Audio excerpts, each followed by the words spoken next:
वितर्दूरितानि परशुवे यद्भद्रं तन्ने असुवे।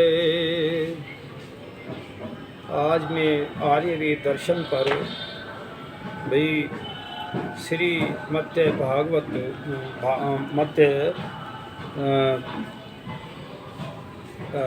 रामायण को मैं आज प्रारंभ कर रहा हूँ। भाई राम को हम इतना आदर्शवान मानते हैं और उनका तो कोई विश्व के अंदर आज तक ऐसा राम जैसा कोई दूसरा व्यक्ति ही नहीं हुआ। आज उनकी जगह हमारे बहुत सारे मंदिर हैं, हम उनको भगवान अवतारी तो बहुत सारी उन्हें उपाधियाँ देते हैं। तो वास्तव में उनकी उपाधि क्या है? मनुष्य के कर्म हैं। तो श्री राम के इतने कर्म और एहसान थे कि आज भी लगभग में 13 लाख वर्ष हो गए और व्यवस्थ प्राण तो बहुत ज़्यादा समय बताता है और वो तो करोड़ों में बताता है। इसलिए इतने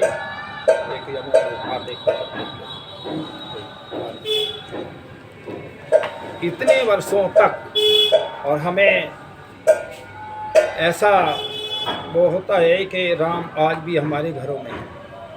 आखिरकार उसको भाई श्री राम की विशेषताएं रही हैं, तभी तो हम उनको इतना सम्मान देते हैं। अब मैं प्रारंभ करता हूँ। तप और स्वाध्याय में निरत, वक्ताओं में चतुर एवं मुनियों में श्रेष्ठ नारद जी से तपस्वी वाल्मीकि मुनि ने पूछा।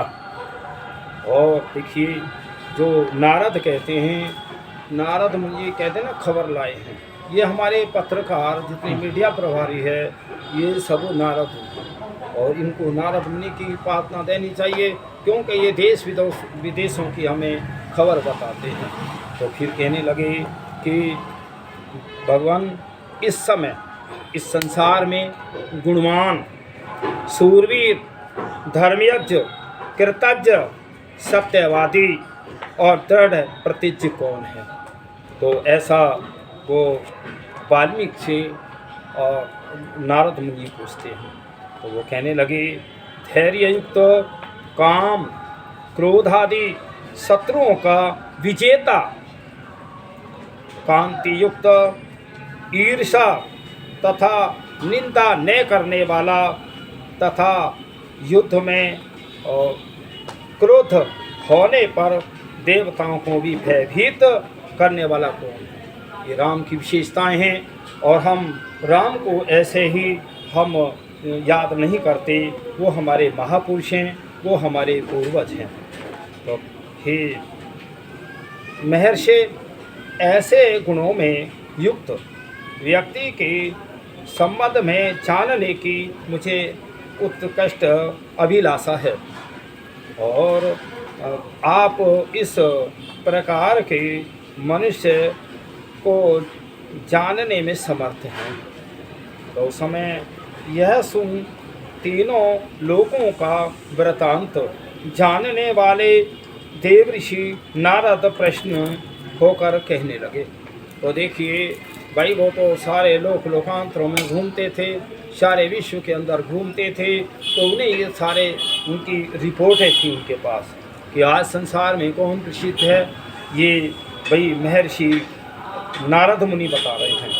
तो यह सुन तीनों लोकों में वृतांत जानने वाले देव ऋषि नारद प्रसन्न होकर कहने लगे कि हे मुने, आपने जिन बहुत से तथा दुर्लभ गुणों का वर्णन किया है, उनसे युक्त मनुष्य के संबंध में सुनिए। मैं सोच विचार के पश्चात और कहता हूँ। तो देखिए, जितने गुणों की चर्चा सत्यवादी और निर्भीक और साहसी और शत्रुओं को भी वश में करने वाला ऐसा कौन है? तो फिर वो कहते हैं, नारद मुनि जी, इक्ष्वाकु वंश में उत्पन्न राम नाम के से लोगों में विख्यात श्री रामचंद्र और नियत स्वभाव, मन को वश में रखने वाले, अति बलवान, तेजस्वी, धैर्यवान और जीतेंद्रिय हैं। देखिए, धैर्य भी रखते थे और जीतेंद्रिय का मतलब है बहुत बड़े चक्रवर्ती राजा होते हुए भी कोई जीवन में ऐसा वो नहीं है कि जिस पे कहीं कोई चरित्र का पे दाग लगा हो। आज हमारे नेता भी जो है गलत सलत भी कर देते हैं उसके मध्य में आकर के, पद के मध्य में। तो इसलिए ऐसे श्री राम में कोई दोष कहीं नहीं मिलता। वे श्री राम बुद्धिमान, नीतिज, मधुरभाषी, श्रीमान, शत्रुनाशक, विशाल कंधों वाले और गोल तथा मोटी भुजाओं वाले, शंख के समान गर्दन, बड़ी बड़ी ठोड़ी वाले और बड़े भारी धनुष को धारण करने वाले हैं। उनके गर्दन की हड्डियां मांस से छिपी हुई हैं। वे शत्रु का दमन करने वाले हैं और उनकी भुजाएं घुटनों तक लटकती हैं। उनका सिर सुंदर एवं सुडौल है, माथा चौड़ा है और वे अच्छे विक्रमशाली हैं। तो देखिए कितनी अच्छी बात आई है।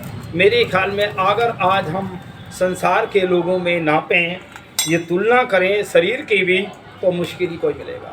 ये जो हमारी भुजाएं हैं वो घुटनों तक नहीं लगेंगी। तो ऐसे श्री राम के शरीर का वर्णन है और उनके अंगों का विनाश क्षम है। वे न बहुत छोटे हैं न बहुत बड़े हैं। उनके शरीर का रंग चिकना एवं सुंदर है। वे बड़े प्रतापी हैं और उनकी छाती उभरी हुई है और नेत्र विशाल हैं और उनके सब अंग प्रत्यंग सुंदर हैं और वे शुभ लक्षणों से संपन्न हैं। तो देखिए, ये सारी विशेषताएं कोई अपने आप नहीं, केवल जो है नारद मुनि जी वर्णन कर रहे हैं वाल्मीकि ऋषि से। और देखिए, ये वाल्मीकि ऋषि ने ही रामायण जो लिखा है, असली जो चरित्र है, असली इतिहास है, वो वाल्मीकि रामायण है और स्वामी जगदीश्वरानंद ने इसका संशोधन किया है। और देखिए, जो हमारे वैदिक साहित्य हैं, जैसे दिल्ली में वैदिक साहित्य मिलता है, चांदनी चौक नई सड़क 6, वो जो है रामानंद हासानंद की दुकान पर ये वैदिक साहित्य मिलता है। वहीं से आप जो है इन हमारे विद्वानों ने वाल्मीकि रामायण, गीता और महाभारत अनेकों पुस्तकों का संशोधन करके लिखा है। जहाँ ये त्रुटियाँ रही हैं उनको भी इसमें दर्शाया है और मैं आपको ये चर्चाओं में बताता रहूँगा। तो ये धर्मज, सत्य प्रतिज, परोपकारी, कीर्ति युक्त, ज्ञाननिष्ठ, पवित्र और जीते इंद्रिय और समाधि लगाने वाले थे। कमाल का बात है, वो समाधि भी लगाते थे चक्रवर्ती राजा होते हुए। भाई वे प्रजापति ब्रह्म के समान प्रजा के रक्षक और अति शोभायमान और सबके पोषक हैं। वे शत्रुओं का नाश करने वाले हैं। वे प्राणी मात्र के रक्षक और धर्म के प्रवर्तक हैं। वे अपने प्रजा पालन रूप और धर्म के रक्षक, स्वजनों के पालक, वेद और वेदांगों के मर्मज्ञ तथा चतुर्वेद में निष्णात हैं और शास्त्र और शस्त्र दोनों में प्रणीत हैं। देखिए कितनी उस समय राम कहते थे ये शास्त्र की बात है, शत्रु को कहते थे शास्त्र की बात मानेगा या शस्त्र की मानेगा। जिसको समझाने से न माना, शास्त्रों की बात न मानी, वेदों की न मानी, तो शस्त्र से उसका प्रहार कर देते थे। ये थी श्री राम की नीति। वे सब शास्त्रों के तत्वों को भली भांति जानते वाले, उत्तम स्मरण शक्ति से और युक्त, प्रतिभाशाली, सूझबूझ वाले, सर्वप्रिय, सज्जन, कभी दीनता न दिखाने वाले और लौकिक तथा अलौकिक क्रियाओं में कुशल हैं। तो देखिए उनको बहुत ज्ञान था। जिस प्रकार नदियाँ समुद्र में पहुँचती हैं उसी प्रकार उनके पास सदा सज्जनों का समागम रहता और वे आर्य हैं, वे समदृष्टि हैं और सदा प्रिय दर्शन हैं। तो ये राम का इतिहास बताया जा रहा है कि राम ऐसे थे।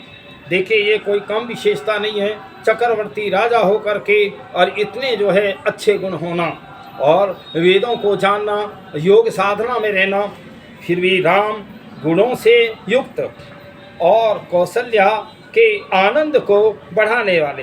भाई माँ ऐसे बच्चे ऐसे बेटे से तो प्रसन्न होगी, तो माँ को बहुत आनंद आता था। वे गंभीरता में समुद्र के समान, धैर्य में हिमालय के तुल्य। तो देखिए गंभीरता इतनी कि सब बातों को एक तरह अपने में समाहित करना, और हिमालय के तुल्य पराक्रम में विष्णु की सहदृष्ट प्रिय दर्शन में चंद्रमा जैसे, क्षमा में पृथ्वी की भांति और क्रोध में काल अग्नि के समान हैं। वे दान देने में कुबेर के समान और सत्य भाषण में मानव दूसरे धर्म हैं। इतनी विशेषताएं राम के अंदर थी और इतने गुण थे। ऐसे थे श्री राम। 20 मिनट की है भैया ना, वो भी आ जाती सी।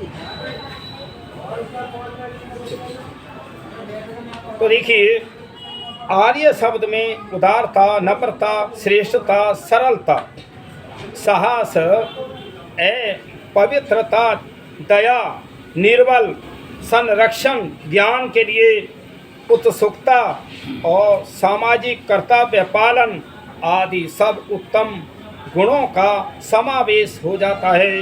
मानवीय भाषा में से उत्तम और कोई शब्द नहीं हो सकता। तो देखिए यहाँ आर्य की परिभाषा आई है। श्री राम आर्य थे और आज कुछ लोग तो आर्य के नाम को ही नहीं जानते थे। और मैं तो ये कहता हूँ, इस संसार के लोगों, तुम राम की संतान हो, तुम आर्यों की संतान हो, तुम ऋषि मुनियों की संतान हो, तुम एक भटक गए हो। और मैं तो कई बार कह चुका हूँ भाई तुम अपने घर में फिर आ जाओ, कौन सी दिक्कत है। कई बार कोई बच्चा नाराज भी हो जाए तो भाई आना तो उसे घर ही पड़ेगा। एक ना एक दिन इस संसार के लोगों तुमको राम की बात माननी पड़ेगी और उसके राम के आदर्शों को अपनाना पड़ेगा, उनमें तुम्हें आना पड़ेगा। चक्रवर्ती राजा होते हुए भी कभी उन्हें राज में मोह नहीं था। तो इसलिए जब तक हम ऐसी हमारे विचारधारा नहीं होंगी तो तब तक सारे संसार के अंदर शांति नहीं आ सकती। फिर कहा देव ऋषि नारद के मुख से इस वृत्तांत को सुन महर्षि वाल्मीकि ने अपने शिष्य भारद्वाज सहित नारद जी का सत्कार किया। तो देखिए नारद जी का सत्कार किया और जो भारद्वाज ऋषि थे वो भी उनके अपने शिष्य थे। तो देव ऋषि नारद वाल्मीकि द्वारा विधिवत संस्कृत हो सत्कृत होकर और उनकी आज्ञा पा आकाश मार्ग से चले गए। तो देखिए नारद मुनि जी पे भी हवाई जहाज था। तो पहले जो कहना कि नारद मुनि जी खबर लाए हैं, तो वो देश विदेशों में हवाई जहाज़ों से घूमा करते थे। और ऐसे नहीं कि हवाई जहाज़ अभी पैदा हुए। तो इसलिए उसमें हवाई जहाज़ का वर्णन आता है कि पहले छोटे छोटे विमान भी होते थे जो हर वो जो है वो खरीद भी सकें और ख़रीद करके छोटा आदमी भी उठ सकें। तो इसलिए पहले कई बार क्या है कि सड़कें नहीं थी, तो सड़कें नहीं थी तो विमानों से आया जाया करते थे। चलिए ये बहुत वो है। फिर नारद जी के देव आश्रम चले जाने के पश्चात वाल्मीकि स्नान के लिए गंगा के समीप और तपसा नदी के तट पर पहुँचे। जब वहाँ वाल्मीकि जी तपसा नदी के तट पर पहुँचे, नदी के समीप ही उस वन में महर्षि वाल्मीकि ने मीठी बोली बोलने वाले, सर्वदा साथ रहने वाले एवं विहार करते हुए कौंच पक्षी के जोड़े को देखा। तो कौंच नाम का एक पक्षी होता है और वो सब आहार विहार भाई बहुत सुंदर स्थानों में हमारे ऋषि मुनि रहते थे। इतने में पक्षियों के शत्रु एक व्याध ने मुनि के समक्ष ही उस जोड़े में से नर कौंच पक्षी को मार डाला। तो इस प्रकार कौंच व्याध द्वारा मारे गए रक्त से लथपथ और पृथ्वी पर छटपटाते हुए अपने पति को देखकर करुण स्वर में विलाप करने लगी। तो जो कौंच नाम के पक्षी थी, तो वो एक पक्षी जब मर गया तो उसकी पत्नी विलाप करने लगी। व्याध द्वारा मारे गई उस पक्षी को देखकर धर्मात्मा महर्षि का हृदय द्रवित हो गया। तो देखिए व्याध, जो पहले तो व्याध इनको बदकिया भी होते थे और ये सब व्याध होते हैं, तो उस समय उस करुणा की अनुभूति के कारण व्याध के उस कर्म को अधर्म मान जानकर और विलाप करती हुई कौंची को देखकर वाल्मीकि के मुख से ये शब्द प्रस्फुटित हुए। तो फिर वाल्मीकि कहते हैं, हे निषाद, तूने इस कामोन्मत्त नर पक्षी को मारा है, अतः तुझे बहुकाल पर्यंत सुख एवं शांति प्राप्त न हो। तो इस प्रकार जो है महर्षि वाल्मीकि कह रहे हैं। तो फिर निषाद इत्यादि कहकर और हृदय में इसका अर्थ विचारने पर वाल्मीकि को बड़ी चिंता हुई कि इस पक्षी के दुख से दुखित होकर मैंने क्या कह डाला। तो उस समय महाबुद्धिमान और शास्त्रज्ञ मुनि श्रेष्ठ वाल्मीकि ने सोच विचार कर अपने शिष्य से कहा कि भारद्वाज, शोक पीड़ित अथवा मेरे मुख से अनायास जो श्लोक निकला है, इसमें 4 पाद हैं, प्रत्येक पाद में समान अक्षर हैं और वीणा पर भी गाने योग्य हैं। यह रचना कीर्ति बढ़ाने वाली है हो, इसमें कुछ भी अन्यथा नहीं है। तो शिष्य के अनुसार महर्षि वाल्मीकि के उस अति उत्तम वचन को कंठस्थ कर लिया और इससे मुनि शिष्य पर बहुत प्रसन्न हुए। तदंतर मुनिवर उस तीर्थ में यथाविधि स्नान कर और उसी श्लोक पर विचार करते हुए और अपने आश्रम में लौट आए। आश्रम में पहुँच दैनिक कृत्यों से निवृत्त हो और ऋषिवर अपने शिष्यों को अनेक प्रकार की कथाएं सुनाने लगे। इसी बीच ब्रह्मा जी वहाँ आए और वाल्मीकि जी से बोले, तुम श्री राम के चरित्र का वर्णन करो जैसा कि तुमने नारद से सुना है। तो यहाँ फिर वाल्मीकि जी कहते हैं, जब तक इस धराधाम पर पर्वत और नदियाँ रहेंगी तब तक संसार में राम कथा का प्रसार रहेगा। कितना जो है राम का यह सरगौरव था, कितना उनका वो था कि जब तक ये सूरज चांद और ये संसार रहेगा तब तक जो है राम का यह सर प्रभाव रहेगा। मैं इसमें एक बात कहना चाहता हूँ, राम का प्रभाव तो इन रामलीला वालों ने कम कर दिया है। राम की तो कोई बात ही नहीं बताते और बल्कि इतिहासों को बिगाड़ दिया है।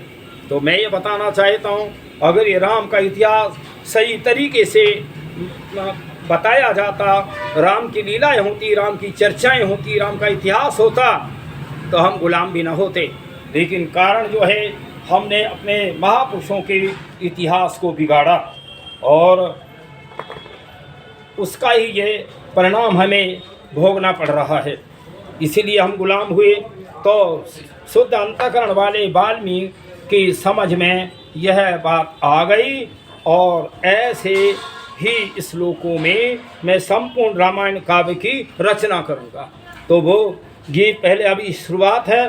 नारद से श्री राम का चरित्र सुनकर महर्षि वाल्मीकि ने धर्म अर्थ से युक्त और सर्व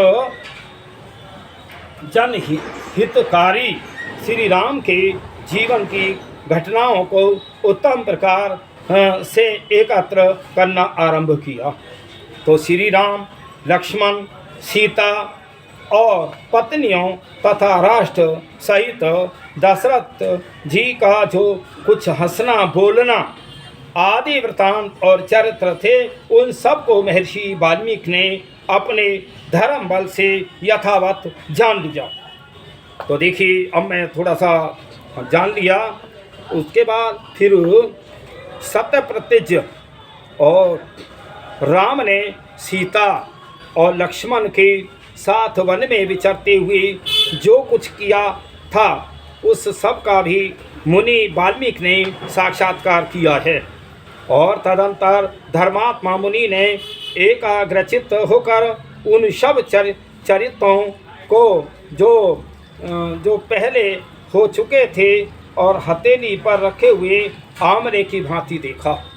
तो देखिए, सारा जितना वृत्तांत हुआ महर्षि वाल्मीकि ने एक एक दिन की रिपोर्ट तैयार की और सब वृत्तांतों को सम्यक प्रकार जान लेने के पश्चात महामति वाल्मीकि जी सर्वप्रिय श्री राम के चरित्र को श्लोकबद्ध करने के लिए उद्यत हुए और श्री राम के राज सिंहासन पर आरूढ़ होने पर और महर्षि वाल्मीकि ने विचित्र पदों से युक्त इस संपूर्ण काव्य को की रचना की। तो देखिए, जहाँ इसमें सारा वृत्तांत है। और अब मैं थोड़ा सा जो भ्रांतियाँ हैं, टिप्पणियाँ हैं, उन पे मैं अभी चर्चा करता हूँ कि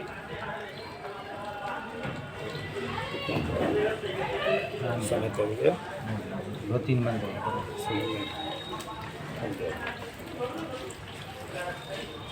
देखिए, राम कैसे थे। तो एक बार सीता जी ने कहा, वन के अंदर कुछ निशाचरों को राम ने मार दिया। तो सीता जी बोली, हे नाथ, इन्होंने तुम्हारा क्या बिगाड़ा। तो कितनी बढ़िया प्रतिज्ञाएं थी कि श्री राम कहते हैं, हे सीता, मैं तुझे छोड़ सकता हूँ, भाई लक्ष्मण को छोड़ सकता हूँ, लेकिन जो मैंने ब्राह्मणों के सम्मुख प्रतिज्ञाएं की हैं, मैं उनको नहीं छोड़ सकता। भाई राजा तो वही है जो निर्भीक होकर राज्य करे और उसके राज्य में कोई चोर डकैत कोई ना हो। तो इसलिए फिर हे सीते, मैं अपने जीवन का बलिदान कर सकता हूँ, लक्ष्मण और तुझे भी छोड़ सकता हूँ, परंतु अपनी प्रतिज्ञा को और विशेषकर उस प्रतिज्ञा को जो ब्राह्मणों के समक्ष की हो, कभी नहीं छोड़ सकता। फिर कहा, श्री राम अवतार नहीं थे। कहते हैं ना, अवतार तो उतरने को कहते हैं। भाई सारा जो उनका अगर जीवन देखते हैं तो मनुष्य तो थे, पर बात इस श्लोक में बड़े शब्द नर से ही सिद्ध है। वाल्मीकि ने मनुष्य के संबंध में प्रश्न किया और नारद जी ने और मनुष्य का ही वर्णन किया है। अवतारवाद वेद के भी विरुद्ध है। कहीं वेदों में अवतारवाद शब्द नहीं आया है। और फिर वेद में ईश्वर को अज और कभी जन्म न लेने वाला कहा है।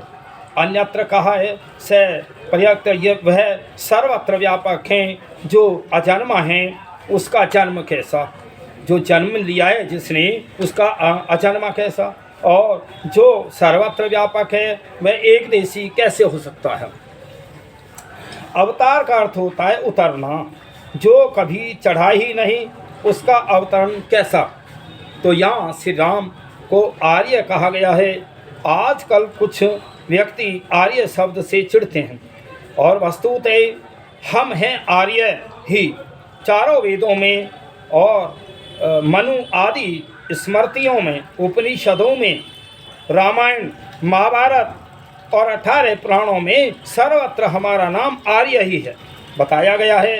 वेद का तो यहाँ तक आदेश है कि अपने आत्मा को दिव्य गुणों से अलंकृत करते हुए तत्परता के साथ कार्य करते हुए शत्रुओं को परे भगाते हुए संपूर्ण संसार को आर्य बनाते हुए हम सर्वत्र विचरें, हम सारे संसार को आर्य बनाएं।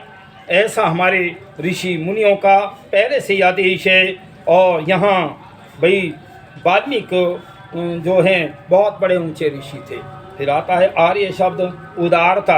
आर्य कहते किसको हैं? उदारता, नम्रता, श्रेष्ठता, सरलता, साहस, पवित्रता, दया, निर्बल, संरक्षण, ज्ञान के लिए उत्सुकता, सामाजिक कर्तव्य पालन आदि सब उत्तम गुणों का समावेश हो जाता है। मानवीय भाषा में इससे उत्तम और कोई शब्द हो नहीं सकता। ये आर्य की परिभाषा है। इतने जो आर्य कहलाएं वो अपने व्यवहार को भी ऐसा बनाएं। अब सुनो, रामायण काल में छोटे छोटे हवाई जहाज अनेक व्यक्तियों के पास थे। नारद जी भी इधर उधर भ्रमण के लिए वायुयान का ही प्रयोग करते थे और अन्यत्र भी आकाश मार्ग में और गमन करने के उदाहरण आए हैं। तो इसलिए भाई ये हवाई जहाज आज ही नहीं बना है। आज हम इतिहासों में पिछले इतिहास भुला दिए गए। आज जो आविष्कार हैं हम उन्हीं को कहते हैं कि ये उसने बनाया। कविवर पंथ ने कविता में परिभाषा करते हुए ठीक ही कहा है कि यह घटना वियोगी होगा पहला, कभी आहे से उपजा होगा गान, और उमड़ कर आँखों में चुपचाप बही होगी कविता अनजान। तो यह घटना आगे आने वाली कथा की सूचक है। रावण ने श्री राम और सीता के जोड़े में से सीता का हरण किया।